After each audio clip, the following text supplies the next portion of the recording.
টাকা তো বেটা তোলো।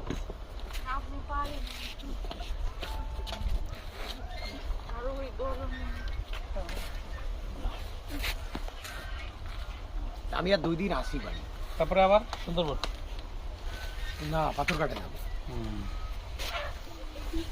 এমনি এখন কি সিজন অফ না?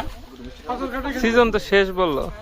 পাথরঘাটা আমি যদি মোটরসাইকেলে জঙ্গলের পার ধরে যাই তাহলে আমার 2 ঘন্টা লাগে, কিন্তু আপনি বাগেরহাট হয়ে সদর হয়ে যদি যান তাহলে অনেক সময় লাগে, 3-4 ঘন্টা লাগে।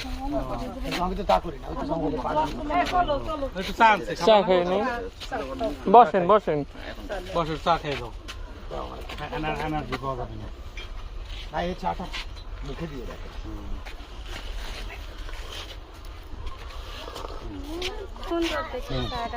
চমৎকার চা। বৃষ্টির পানি না? না না বৃষ্টির পানি না, এটা একেবারে বাগানের চা। বাগানের সুন্দর চা, খুব সুন্দর চা। এটাই বিজিবির প্রথম কোয়ালিটির চাটা।